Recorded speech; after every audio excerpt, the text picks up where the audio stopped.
வணக்கம் சார். வணக்கம். மார்க்கெட் வந்து நம்ம தொடர்ந்து பேசிட்டே வரோம். ஸோ கடந்த 2 வாரமாக மார்க்கெட்டில் ஒரு பயங்கர அப்ஸ் அண்ட் டவுன்ஸ் வாலட்டாலிட்டி இருக்கிறதெல்லாம் பார்க்க முடியுது. ஸோ ஓவராலாக இப்போதே மார்க்கெட்டோட அப்சர்வேஷன்ஸ் என்னவா இருக்குது சார்? வாலட்டிலிட்டி பெருசாக இன்க்ரீஸ் ஆகல, ரிலேட்டிவ் வாலட்டிலிட்டி ஜாஸ்தியாக இருக்குது. ட்ரேடர்ஸை பொறுத்த வரைக்கும் relative volatility is more dangerous than real volatility அப்படின்னாங்க. ஸோ இந்த ரிலேட்டிவ் வாலட்டிலிட்டி தான் அடிச்சிட்ருக்கு. Last time point of no return ஒரு நம்பர் ஒன்று சொல்லியிருப்பேன். கிட்டத்தட்ட அதுக்கு ஒரு 100 பாயிண்ட்டுக்கு முன்னாலேருந்து பவுன்ஸ் ஆகிடுச்சு. ஆஸ் லாங் அஸ் 25,343 இந்த நம்பரை ஹோல்ட் பண்ணுற வரைக்கும் நிஃப்டி புல்லிஷாக தான் இருக்கும். இன்றைக்கி நிஃப்டி வந்து 16 ஜூன் இல்லையா, 16 ஜனவரி. இன்றைக்கி 25,907. இப்போ நான் பார்க்கும்போது 25,800 சொச்சங்கிட்ட நிஃப்டி ஸ்பாட் இருந்திருக்கு. 25,907க்கு மேலே க்ளோஸ் பண்ணிட்டாலே புல்லிஷ்னஸ் இன்டாக்ட் அப்படின்னு வச்சுக்கலாம். மார்க்கெட்டை நம்ம பேசுகிறோம். இன்னொரு பக்கம் கோல்ட் அண்ட் சில்வரும் ஒரு ஆல் டைம் ஹையில் இருக்குது, வரலாற்று உச்சம் அப்படிங்கிற மாதிரியான ஹெட்லைன்ஸ் எல்லாம் பார்க்குறோம். ஸோ கோல்ட் அண்ட் சில்வரோட நிலைமை என்னவா இருக்குது? இதை எப்படி ஒரு இன்வெஸ்டர் புரிஞ்சுக்கிறது சார்? செப்டம்பர் மாதம் 27 2024 இங்கே இன்டர்வியூ கொடுத்துருப்பேன். அன்றைக்கி வந்து 41 ரூபா 30 பைசாவுக்கு மேலே க்ளோஸ் ஆகிடுச்சு. 43 ரூபா $30 மேலே க்ளோஸ் ஆகிடுச்சு அப்படின்னாக்கா அப்போ வந்து ருப்பிக்கு all time high. Okay, but dollar பேரிட்டிக்கு ஆல் டைம் ஹை அடிக்கலை. டாலர் வந்து 1978 நம்பர் அடிச்சிட்டான். ஸோ இப்போ வந்து நம்ம அப்போ ருப்பி வந்து 20 ரூபா 22 ரூபா இருந்தது ஒரு டாலருக்கு. ஓகே, இப்போ 89 ரூபா வந்துச்சு. ஓகே, 22க்கும் 89க்கும் இருக்கிற வித்தியாசத்தை ரீச் பண்ணுறதுக்கு சான்ஸ் இருக்குது அப்படின்னு சொல்லியிருப்பேன். அப்போ வந்து 97,000 ஒன்று இருந்தது 1 கிலோ வெள்ளி. நீ 3 வருஷத்துக்கிட்ட தொடப்போகுது. ஓகே, வித்தின் 3.5 months 3 மடங்கு ஏறிடுச்சு இல்லையா? இது வந்து ஒரு காரணம். இது இப்போ இந்தியாவில் மட்டும் இல்லை, எண்ணு பாருங்கள். அவனும் 1980 எண்ணு ஒரு டாலர் ஒரு ரேட் இருந்திருக்கும். இன்றைக்கி வந்து அப்படியே 3 மடங்கு 4 மடங்கு ஆகிடுச்சு இல்லையா? என் பேரிட்டிலையும் சில்வர் இன்னும் ஆல் டைம் அடிக்கலை. என் டு டாலர் பேரிட்டிலையும் இது சில்வர் ஆல் டைம் அடிக்கலை. ருப்பி டு டாலர் பேரிட்டிலையும் இன்னும் ஆல் டைம் ஹை அடிக்கலை.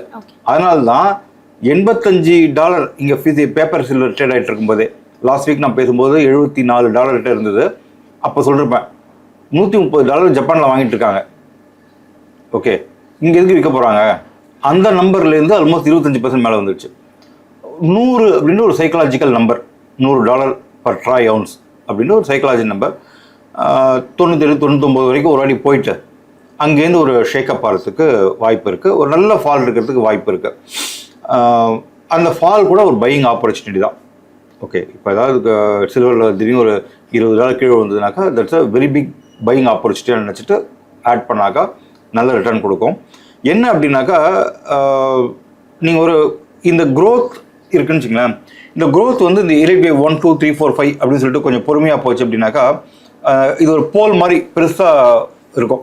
ஓகே, இது வந்து கீழே பேஸ்மெண்ட் ஸ்ட்ராங்காக இல்லாமல் ஒரு பெரிய நீங்கள் போல் வந்து அப்படி இருக்கும். அது சீக்கிரம் உங்களுக்கு உடஞ்சி போகிறதுக்கு வாய்ப்பு இருக்குது, கீழே விழறதுக்கு வாய்ப்பு இருக்குது. அதனால் இப்போ ஒரு எலிட் வேவ் கரெக்ஷன் வந்துட்டு ஒரு நல்ல பேஸ் ஃபார்ம் ஆகிட்டு திருப்பி மேலே போச்சு அப்படின்னாக்கா ஸ்ட்ராங்காக போகும்னு நினைக்கிறேன்.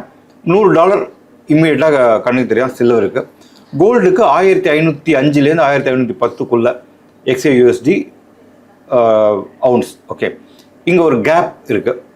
இந்த கேப்பை ஹோல்ட் பண்ணுற வரைக்கும் 1682 1786 4682 4786 வரைக்கும் போகிறதுக்கு சான்ஸ் இருக்குது. 10 பாயிண்ட் 15 பாயிண்ட் கூட கீழே இறங்க விட மாட்டேன்றான். அங்கே வந்ததுன்னா ஒரு டன் வாங்குறாங்க. ஸோ இன்றைக்கி மார்னிங் எக்ஸ்ட்ரா பிரேக் ஆகிடும் அப்படின்னு நினச்சேன். That was a good selling pressure. ஒரு 20 பாயிண்ட் கீழே இறங்கிச்சு. அந்த இடத்துல ஒரு டன் கோல்டு வாங்குறாங்க. ஓகே, யாரோ பெரிய ஆட்கள் பெரிய லெவலில் சிக்கிக்கிட்டு இருக்காங்க. அவங்கள பேங்க்ரப்ட் பண்ணுற வரைக்கும் போகும்னு தோணுது. இந்த ஈரான் வார் அதை கொஞ்சம் ஓரமாக எடுத்து வச்சுருக்காரு ட்ரம்ப்பு. அதனால் ஏறாமல் இருக்குது. ஈரான் வார் திருப்பி எஸ்கலேட் ஆச்சுன்னு வச்சுங்க, அவருக்கு சனிக்கிழமை ஞாயிற்றுக்கிழமை வந்தாலும் அவர் கொண்டாட்டம் ட்ரம்ப்புக்கு. அது ஏன்னா மண்டே கேப் டவுன் ஏதாவது கொடுக்கலாம் இல்லையா?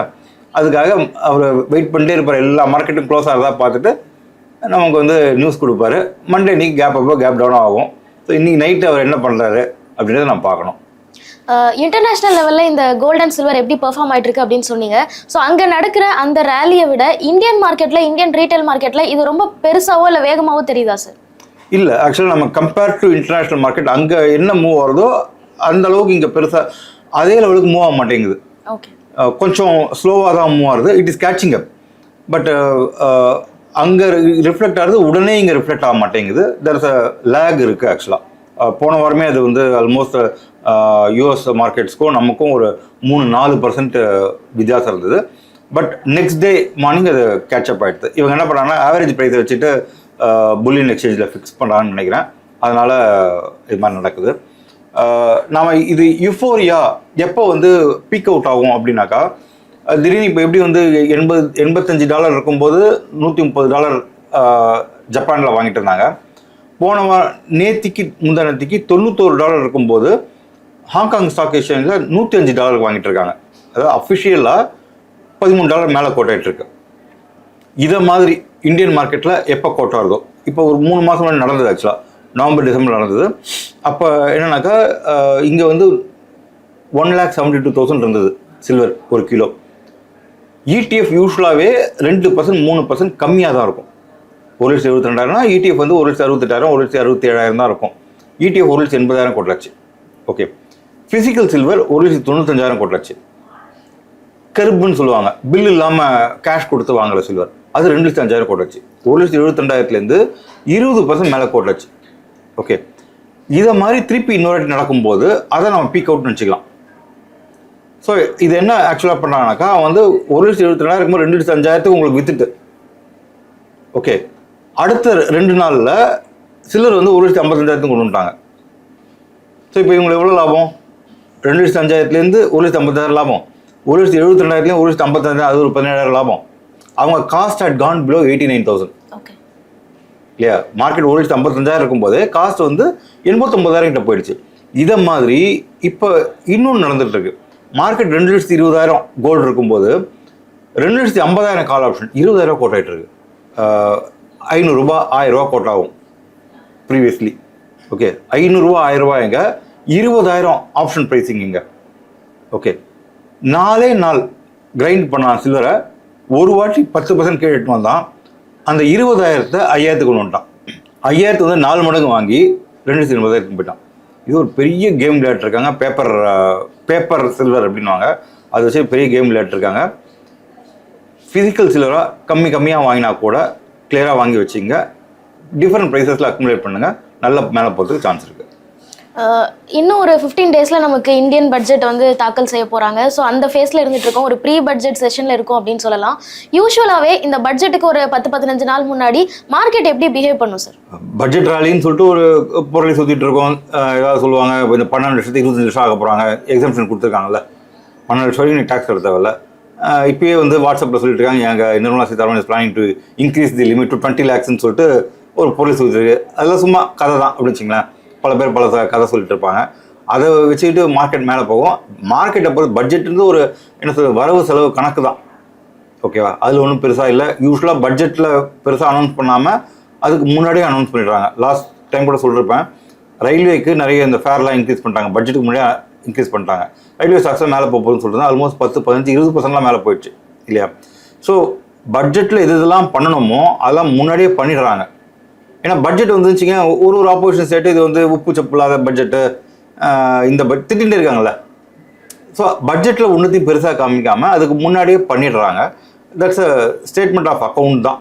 ஓகே. இதை பொறுத்த வரைக்கும் ஒரு ஸ்பெகுலேஷனுக்காக buy on rumours, sell on news அப்படின்னு சொல்லிட்டு ஒரு கான்செப்ட் உண்டு. இந்த பட்ஜெட்டை வச்சுக்கிட்டு பட்ஜெட்டில் என்ன வரப்போகுதுன்னு யாருக்குமே தெரியாது இல்லையா? உள்ளே ப்ரிப்பேர் பண்ணுறோன்னா ரூமில் போட்டு லாக் பண்ணி வச்சுட்றாங்க இல்லையா? ஸோ வெளில ஒரு விஷயம் தெரியாது. இவங்களாம் ஏதாவது ஒன்று ரூமர் கிளப்பி விடுறது, அந்த ரூமரை வச்சுக்கிட்டு ஷேரை ஏற்றுறது, பட்ஜெட்டில் அந்த ரூமர் பொய்ன்னு ஆகிடும், ஆனால் அடிச்சு விட்ருவாங்க. இது மாதிரிலாம் கொஞ்சம் நடந்துகிட்ருக்கோம். பட்ஜெட் எனக்கு தெரிஞ்சு பெரிய இம்பேக்ட் இருக்கா மாதிரி இந்த வாட்டி இருக்கா மாதிரி தெரியல. அதுக்குள்ளே நம்ம யூஎஸ் இந்தியா டேரிஃப் டீல் நடக்கலை அப்படின்னாக்கா அதுக்காக ஒரு ஸ்டாப்ஸ் ஏதாவது கொடுக்கலாம் எக்ஸ்போர்ட்டுக்கு அப்படின்னு தோணுது. That may be good for the software companies அப்படின்னு நினைக்கிறேன். லாஸ்ட் டைம் இன்டர்வியூவில் வந்து டேரிஃபை பற்றி பேசியிருந்தோம். நிறைய பேர் கீழே கமெண்ட் போட்டிருந்தாங்க. இப்போது யூஎஸ்ஏ வந்து ஒரு 50% நம்ம மேலே டேரிஃப் போட்டான். 50% டேரிஃப் போட்டால் நம்மளோட எக்ஸ்போர்ட் எப்படி 17% இன்க்ரீஸ் ஆகும்? டேரிஃப் வந்து அந்த கன்சியூமர் பே பண்ணுறான், யூஎஸ் கவர்மெண்ட் பே பண்ணுறான் அப்படிலாம் சொல்கிறாங்க. 50% டேரிஃப் போட்டு எப்படி நம்மளோட எக்ஸ்போர்ட்ஸ் 17% இன்க்ரீஸ் ஆகும்? இது பாசிபிலிட்டியே இல்லை இல்லையா? I will give you one story. நான் வந்து ஒரு பெரிய கம்பெனிக்கு, இந்தியாவில் டாப் 3ல இருக்க ஒரு கம்பெனிக்கு ஐ வாஸ் டூயிங் பிஸ்னஸ். அவங்களுக்கு வந்து ஒரு கோடிங் எழுதணும், எக்ஸலில் கோடு எழுதணும், நானே எழுதிடுவேன் மேக்ரோஸ் அப்படின்னு வச்சுங்களேன். பட் அவங்களோட ஐஎஸ்ஓ பாலிசி படி அவுட் சைட் சாஃப்ட்வேர் நாங்கள் யூஸ் பண்ணக்கூடாது, அவங்க கொடுக்கறது தான் நாங்கள் யூஸ் பண்ணணும். ஸோ நான் கேட்டேன், எனக்கு இது மாதிரி ஒரு எக்ஸலில் ஒரு மேக்ரோ இருந்ததுன்னா எனக்கு ஒர்க் பண்ணுறது ஈஸியாக இருக்கும்னு கேட்டேன். அவங்க உடனே பண்ண உட்காருப்பான்னு சொல்லிட்டு ஒரு லண்டனுக்கு ஒரு கம்பெனிக்கு மெயில் போட்டாங்க, இதை மேக்ரோ பண்ணணும் அப்படின்ட்டு. 10 மணிக்கு மெயில் போட்டாங்க. 10:15 ரிப்ளை வந்துச்சு, 40,000 பவுண்டு அப்ரூவ்டுன்ட்டு. இவங்க 40,000 அவங்க சொல்கிறான், 40,000 பவுண்டு ஆகும்னு சொல்லி கேட்குறான். நான் சும்மா ஒரு 1/4 மணி நேரத்தில் உட்காந்து முடிச்சு கொடுத்துருவேன். 40,000 பவுண்டு அவங்க கேட்குறேன், 40,000 பவுண்டு 10 நிமிஷத்தில் அங்கேயே அப்ரூவ், அவங்க கேட்குறத அப்ரூவ் பண்ணிட்டாங்க. ஒரு நாளில் எக்ஸல் பண்ணி கொடுத்தான். ஓகேவா? இவன் 40,000 பவுண்டு அவனுக்கு அனுப்பிட்டான். லண்டனில் இருக்கிற கம்பெனி இருக்கு இல்லையா, அவன் வந்து இந்தியாவில் ஒரு சாஃப்ட்வேர் கம்பெனி இருக்குது, அந்த சாஃப்ட்வேர் கம்பெனி அவன் ஹோல்டிங் கம்பெனி. ஓகேவா? அவன் 40,000 பவுண்டு பிஸ்னஸை இங்கே இந்தியாவில் இருக்கிற கம்பெனி கொடுக்குறான். இந்தியாவிலேருந்து அந்த எக்ஸலில் பண்ணிவிட்டு 1/4 மணி நேரம் தான் வேலை. இங்கேருந்து அப்படியே லண்டனுக்கு அனுப்புகிறான். ஓகேவா? லண்டன்லேருந்து அங்கேருந்து இவனுக்கு அனுப்புகிறான். ஓகே, இவன் 40,000 பவுண்டு கொடுத்துட்றான். அவன் வந்து 39,500 பவுண்டு இந்தியாவில் இருக்கிற அவனோட சப்சிடரி கம்பெனி கொடுத்துட்றான். இந்த லண்டனில் இருக்கிற கம்பெனி 500 பவுண்டு தான் மார்ஜின். இந்தியாவில் இருக்கிற கம்பெனிக்கு 39,500 பவுண்டு லாபம். இங்கே தான் எக்ஸ்போர்ட் பண்ணுறான் லண்டனுக்கு, நோ டேக்ஸ் இல்லையா? இந்த கம்பெனி பிஸ்னஸ் கொடுத்தாலும் லண்டன் கம்பெனிக்கு இவனோட ப்ராஃபிட்டு 40,000 பவுண்ட் கம்மியாகிடும்ல. 40,000 பவுண்ட்னா எவ்வளோ ஆச்சு? 40,00,000 ரூபா. ஸோ நான் இவன் டேக்ஸ் கட்ட தேவையில்லை. ஸோ இந்தியாவில் இருக்கிற கம்பெனி டேக்ஸ் கட்ட தேவையில்லை. ஓகேவா? இங்கேருந்து லண்டனுக்கு அனுப்பிட்டான், அவனுக்கு 500 ரூபா தான் மார்ஜின். 500 மார்ஜின் 30% டேக்ஸ் போட்டுங்களேன், $150 பவுண்டு கட்டு போயிடுவான். அவன் 39,500 பவுண்டு இந்தியாவில் இருக்கிற கம்பெனி கொடுத்துட்றான். இவனுக்கு எக்ஸ்போர்ட்டு நோ டேக்ஸு. ஓகேவா? இந்தியாவில் இருக்க எஃப்ஐ பைசாலாம் எஃப்ஐ பைசா நினச்சிட்டு இருக்கீங்களா? இந்தியன் பொலிட்டீஷியன்ஸ் பைசா இங்கே இதில் இருக்கும், நெதர்லாண்ட்ஸ்லேயோ சுவிட்சர்லாண்ட்லேயோ இருக்கும். ஓகேவா? அவன் வந்து நீங்கள் $10 லட்சம் வச்சிங்கனாக்கா, எப்போ எனக்கு மாதம் $100 கொடுத்துடணும். அவன் வட்டி தர மாட்டான். சேஃப் கீப்பிங் வச்சுக்கிட்டு $100 கொடுத்துட்டு அவன் பைசா பிடிப்பான். ஸோ இங்கேருந்து நீங்கள் பைசா பதுக்கி வச்சு பிரயோஜனம் கிடையாது இல்லையா? இங்கேருந்து என் பைசா சுவிட்சர்லாந்துக்கு அனுப்பிட்டு அந்த பைசா எஃப்ஐஐ அப்படின்னு சொல்லி மொரிஷியஸு, கேன் ஐலண்ட்ஸு, துபாய், இவன் டேக்ஸ் ஹேவன்ஸ்லேருந்து இந்தியாவுக்கு வரும். ஓகேவா? இல்லாட்டி எஃப்ஐஸ் வந்து 40% ஆஃப் தர் ஹோல்டிங் வித்ட்ரா பண்ணி இண்டெக்ஸ் எப்படி 4,000 பாயிண்ட் மேலே போகும்? அவங்களோட ஹோல்டிங் 40% வித்ட்ரா பண்ணிட்டாங்க. ஓகே, இண்டெக்ஸ் வந்து 21,763லேருந்து ஆல் டைம் ஹைக்கு வந்துடுச்சு. இது நடக்கணும்னா அவங்க என்ன பண்ணுறாங்கனாக்கா, டாலர் ஏதோ பிரச்சனை இருக்குது. ஓகே, எஃப்ஐஐயா உள்ள வந்து பைசா வந்து டாலர் தான் அடி வாங்கி நான் பைசா தொலைக்கிறதுக்கு இந்த பைசாவை எஃப்ஐஐயா விற்றுருவோம், இந்தியனாக வாங்கிப்போம் அப்படின்னு வாங்கிட்டாங்க. மேலே வந்துடுச்சு. இது ஒரு டிஃப்ரெண்ட் பால் கேம். ஹோலிஸ்டிக்காக புரிஞ்சிட்டாதான் இந்த கேம் தியரி புரியும். எஃப்ஐஎஸோட பிஹேவியர் பற்றி சொல்கிறீங்க. யூஸ்வலாக இந்த பட்ஜெட் டைமை எஃப்ஐஎஸ் வந்து கவனமாக பார்த்துட்டு இருப்பாங்களா? அந்த டைமில் அவங்க பிஹேவியர் எப்படி இருக்கும் சார்? அவங்களாம் லாங் டேர்ம் தான், இந்த ஷார்ட் டேர்ம்லாம் பார்க்கறதில்ல. இந்த பாலிசி எல்லாமே வந்து பார்த்தீங்கன்னா அவங்களுக்கு வந்து லாங் டேர்ம் பாலிசி, அதில் டிஸ்டர்பன்ஸ் இருக்காதா, நாளை கவர்மெண்ட் சேஞ்ச் ஆகும் டிஸ்டர்பன்ஸ் இல்லாமல் இருக்குமா, இதெல்லாம் தான் அவங்க பார்ப்பாங்க.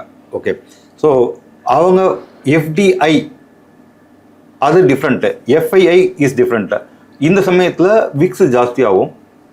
ஓகே, ஐவி க்ரஷ் நடக்கும் டுவர்ட்ஸ் தி ஈவெண்ட் முடிஞ்ச உடனே இம்ப்ளைட் வாலட்டிலிட்டி க்ரஷ் நடக்கும். அந்த இம்ப்ளைட் வாலட்டிலிட்டி க்ரஷில் ஒரு 20,000-30,000 கோடி பண்ணணும். அதுக்கு இப்போதுலேருந்து ப்ரிப்பேர்டாக இருப்பாங்க. ஓகே, மற்றபடி ஒன்றும் கிடையாது.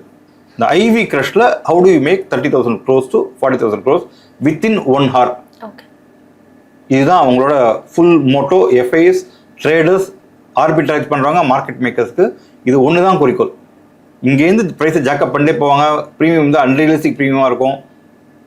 அந்த நியூஸ் வந்த உடனே அதை டிஸ்கவுண்ட் பண்ணிவிட்டு ஐவி க்ரஷை கொண்டு வந்துட்டு பைசா எடுத்துன்னு போகணும். இது ஒன்று தான் அவங்களோட வேலையை. அதுக்காக தான் சண்டே இன்றைக்கி வச்சுருக்காங்க மார்க்கெட்டில். சண்டே லீவு இல்லையா? சண்டே இன்றைக்கி பட்ஜெட் வருது, மக்கள் பைசா சம்பாதிக்கணும். நாம பைசா தொலைக்கணும், சண்டே இன்னைக்கு மார்க்கெட்டு, அதான் விஷயம். இந்த பட்ஜெட்ல நம்ம பெருசா எக்ஸ்பெக்டேஷன்ஸ் எதுவும் வச்சுக்க முடியாது அப்படிங்கிற மாதிரி ஸ்டார்டிங்லேயே சொன்னீங்க. இருந்தாலும் செக்டர் வைஸா ஒரு இன்வெஸ்டர் கவனிக்க வேண்டியது இருக்கு அப்படின்னா என்னென்ன செக்டர்ஸை கவனிக்கலாம் sir? Infra is going to be next thing. Railway stocks last time சொன்ன மாதிரி you can keep adding. Okay okay, இந்த ரெண்டும் நிறைய ஸ்கோப் இருக்கு. ஃபார்மா ரொம்ப கீழே இறங்கியிருக்கு. ஃபார்மாவை இந்த டேரிஃப் சரியாயிடுச்சு அப்படின்னாக்கா pharma sector you can look it in a better way. So these three are key. யூஸ்வலாக ஒரு எலெக்ஷன் வரப்போகுது அப்படின்னாலோ இல்லை எலெக்ஷன் முடிச்சுட்டு ஃபர்ஸ்ட் இன்ட்ரம் பட்ஜெட் அப்படின்னாலோ அது மேலே ரொம்ப ஒரு எதிர்பார்ப்பு இருக்கும். ஸோ அந்த மாதிரி இல்லாமல் இப்போ ஒரு நார்மலான இயரில் இருக்கும் அப்படிங்கிறதுனால இந்த பட்ஜெட்டுக்கு கொஞ்சம் இம்பார்ட்டன்ஸ் குறையுது அப்படின்னு பார்க்குறோமா? இந்த டேரிஃபால் தான் பட்ஜெட்டுக்கு வந்து இம்பார்ட்டன்ஸு. ஓகே, நான் லாஸ்ட் டைம் இன்டர்வியூ சொன்ன மாதிரியே டேரிஃபில் வந்து அவங்க 19% ஆக்கிட்டாங்க, 15% ஆக்கிட்டாங்க அப்படின்னு வச்சுங்களேன். ஸோ பட்ஜெட்டில் நம்ம எதுவும் சாப்ஸ் எதுவும் கொடுக்க தேவையில்லை. ஓகே, இவங்க வேணுட்டே பட்ஜெட்டில் ஏதாவது நிறைய பண்ணணும். ஓகே, டேரிஃபை காமிச்சு பண்ணணும். டேரிஃப் இல்லாமல் நம்ம வந்து ஒரு கொடுக்குறோன்னு வச்சுங்களேன், அது ஃபிஸ்கல் டெபிசிட்டை இன்க்ரீஸ் பண்ணுறதுக்கு வாய்ப்பு இருக்குது. நம்ம வந்து ஃபிஸ்கல் டெபிசிட் 4% ஆஃப் தி ஜிடிபிக்குள்ளே இருக்கணும் அப்படின்னு சொல்லிட்டு ஒரு மெஷர்மெண்ட் டூலாக வச்சுட்ருக்கோம். ஓகே, மேபி இப்போ 4% 4.5%, 4.5% அப்படின்னு சொல்லிட்டு கொஞ்சம் எக்ஸ்டெண்ட் பண்ணுறாங்கன்னு வச்சுங்களேன். ஃபிஸ்கல் டெபிசிட்டை கொஞ்சம் பரவாயில்ல, 4.5% வரைக்கும் நம்ம பாரோ பண்ணலாம் அப்படின்னு சொல்லிட்டு பண்ணால் அதுவே வந்து ஒரு 1 லட்சம் கோடி ஆகிடும். இந்த 0.5% அப்படின்றது 1 லட்சம் கோடி ஆகிடும் இந்தியாவோட இதுக்கு. அப்படி இந்த 1 லட்சம் கோடி எக்ஸ்ட்ரா பாரோ பண்ணுறதுக்காக இந்த டேரிஃபை இவங்க இப்போ முடிக்காமல் பட்ஜெட்டுக்கு அப்புறம் முடிக்கிறாங்களோ தோணுது.